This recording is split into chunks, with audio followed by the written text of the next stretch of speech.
Hi friends, வாங்கம்மா கனி cooking channel. இப்போ வந்து கத்திரிக்காயும் உருளைக்கிழங்கும் வச்சு நம்ம காரக்குழம்பு செய்ய போகிறோம்.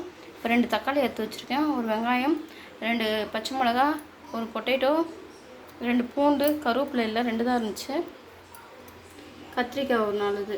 இது வந்து 3 பேர் சாப்பிட்றதுக்கான குழம்பு செய்ய போகிறேன். வாங்க எப்படி செய்யலான்னு பார்க்கலாம். எண்ணெய் ஊற்றிருக்கேன், கடுகு போட்டுக்கலாம், வெந்தயம் போட்டுக்கலாம். நல்லா பொரிஞ்சோடனே கருவேப்பிலையும் பூண்டையும் போட்டுக்கலாம், வெங்காயம் போட்டுக்கலாம்,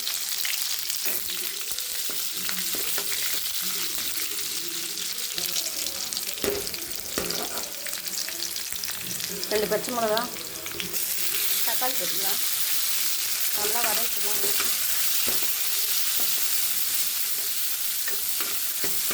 கொஞ்சம் போல் உப்புக்கல் போட்டுக்கலாம்.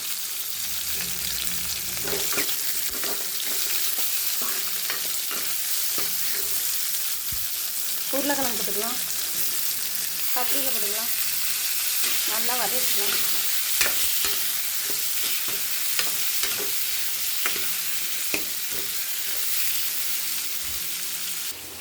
புளி வச்சு ஊற போட்டிருக்கோம், நல்லா வதங்கிட்டோம். இப்போ மிளகாத்தூள்லாம் போட்டுக்கலாம்.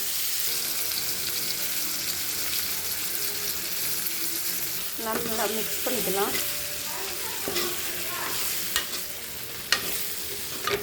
நல்லா இந்த அளவுக்கு மிக்ஸ் ஆகிடுச்சு. இப்போ புளியை கரைச்சி நம்ம ஊற்றிக்கலாம்.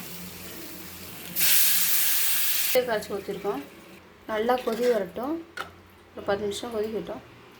நல்லா கொதி வருதுன்னா நல்லா மனமும் நல்லா இருக்குது, வாசனையும் நல்லா வத்திச்சுன்னா நல்லா இந்த அளவுக்கு கொதி வந்துருச்சு.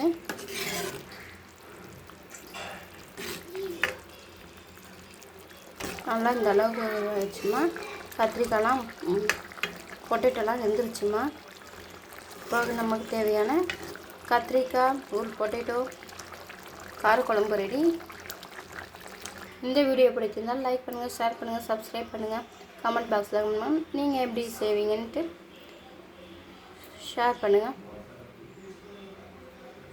இப்போ தேவையான காரக்குழம்பு ரெடி. டாட்டா பாய்மா.